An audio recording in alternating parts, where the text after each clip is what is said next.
أعوذ بالله من الشيطان الرجيم ولا تجادلوا.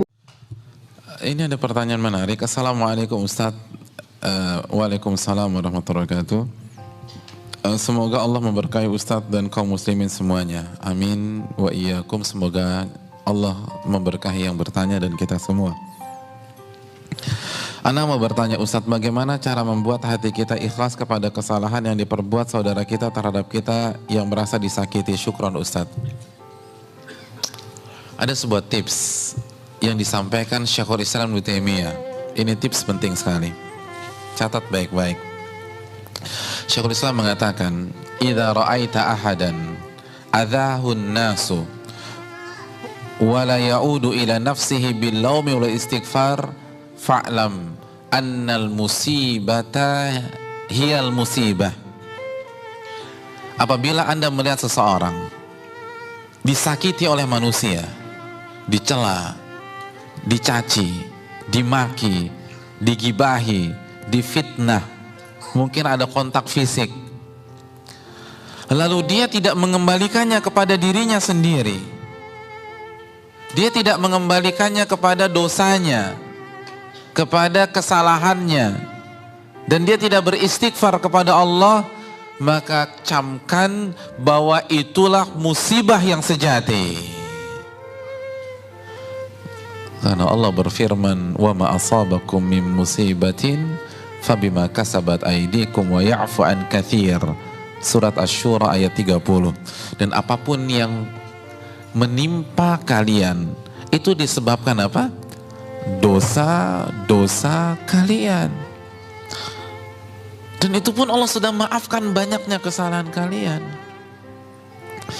Jadi hadirin sekalian, ketika kita disakiti orang, ditipu orang, difitnah orang, digibai orang, itu pasti ada peran dosa.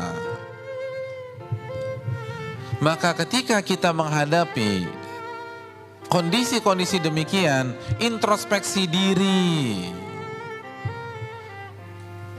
evaluasi dosa-dosa kita. Ini saya salah apa sama Allah? Pertama, cek kalau misalnya kita diomongin, pastikan apa kritikan mereka kepada kita. Kalau memang benar, perbaiki, berarti itu kesalahannya. Kalau ternyata itu fitnah, kita nggak melakukannya, bukan berarti kita bersih dari kesalahan. Itu karena kesalahan kita di tempat lain, di kesempatan lain. Allah balas melalui itu. Jadi fokus kita jangan hanya menyalahkan yang memfitnah. Jangan hanya menyalahkan yang menipu, jangan hanya menyalahkan yang mencaci, jangan hanya menyalahkan yang memaki, jangan hanya menyalahkan yang memukul atau menyakiti kita. Yang pertama, salahkan dosa, kata beliau. Karena itu pasti karena perbuatan dosa kita. Pasti, nggak diragukan lagi.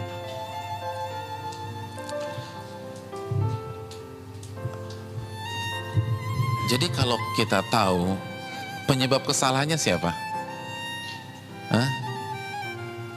Kita. Maka kita nggak akan terlalu ngotot sama orang. Walaupun secara kasat mata dalam kasus ini yang salah. Iya nggak sih? Kalau la qadarallah kita nabrak bemper mobil orang, kira-kira kita ngotot nggak? Enggak, kita yang salah. Saat kita merasa bersalah, kita nggak akan ngotot. Kita nggak akan terlalu sakit hati.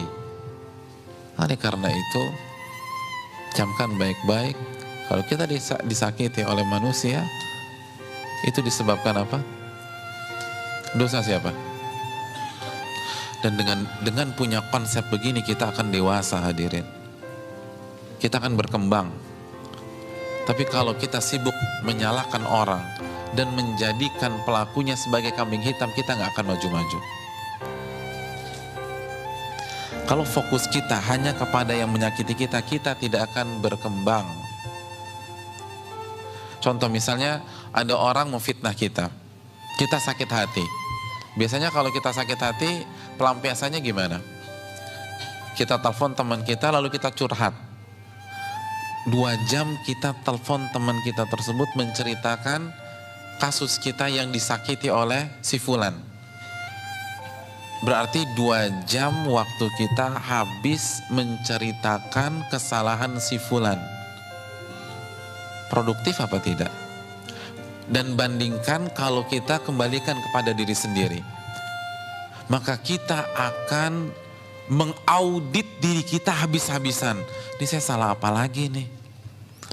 Sampai Allah takdirkan saya difitnah melalui dia. Kita akan cari kesalahan kita. Oh ternyata ini. Lalu kita beristighfar, kita memperbaiki diri. Kira-kira kalau kita melakukan pola ini berkembang gak kita? Berkembang. Karena konsep kita introspeksi diri.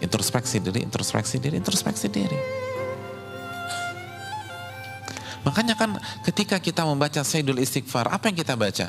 Abu'u laka bini'matika alayya wa abu'u. Udah itu aja. Kata Syekh Abdul Razak bin Abdul Muhsin Al-Abbad, konsep muslim itu 2. Akui nikmat Allah dan akui kesalahan kita. Abu'u laka bini'matika alayya. Aku akui seluruh nikmat-nikmat ini itu darimu ya Allah. Jadi seluruh fasilitas dunia, seluruh kenyamanan, ketentraman, harta, keluarga itu semua dari siapa? Dari Allah. Lalu apa yang kita alami, masalah yang kita hadapi, itu disebabkan abu'u laka bini'matika alayya wa abu'u bidzanbi. Itu karena dosa. Jadi kita hidup konsepnya dengan mengakui nikmat Allah, lalu kita bersyukur dan kita mengakui kesalahan kita, lalu kita beristighfar. Saya ingin tanya, dari konsep ini ada pihak ketiga nggak? Ada pihak ketiga nggak? Nggak ada. Nggak ada pihak ketiga. Itu konsep yang diajarkan dalam Sayyidul Istighfar. Nikmat dosa saya, begitu aja udah. Dan kita akan maju. Ustaz, enak banget dong yang nyakitin kita kalau begitu. Hadirin, azab Allah untuk dia lebih pedih daripada pembalasan kita untuk dia. Udah biarkan Allah yang balas. Kita fokuskan menata diri. Itu baru satu konsep loh, belum konsep yang lain. Kalau kita disakiti itu investasi akhirat. Dosa diampunkan, derajat ditinggikan, dan dia akan transfer pahalanya ke kita. Ustadz kayaknya dia nggak punya pahala, ya udah kita yang transfer dosa kita ke dia, selesai. Orang yang mencela, yang menyakiti kita, itu kan sama saja mentransfer pahalanya kepada kita. Iya gak sih? Masih ingat hadis Muslim tentang muflis, orang yang bangkrut? Saya ingin tanya, kalau ada orang mentransfer 10 juta ke rekening antum marah-marah atau antum senang? Hah? Senang. Sekarang, mana yang lebih besar, pahala atau duit? Apa dua-duanya? Nggak bisa, emang paling lebih besar pahala. Kalau kita benar-benar yakin pahala lebih besar daripada duit, kenapa kita stres ketika ada orang mentransfer pahalanya untuk kita? Katanya yakin kepada hari kiamat. Katanya Ahlussunnah wal Jamaah. Ahlussunnah wal Jamaah kan kontennya akidah. Penekanannya kan akidah, dan akidah kan iman kepada Allah, iman kepada malaikat, iman kepada kitab, iman kepada Rasul, iman kepada hari kiamat, iman kepada takdir. Mana iman kepada hari kiamat? Orang kirim pahala, kok malah ngamuk, kok malah galau, kok nggak bisa tidur. Allah Ta'ala bisawab.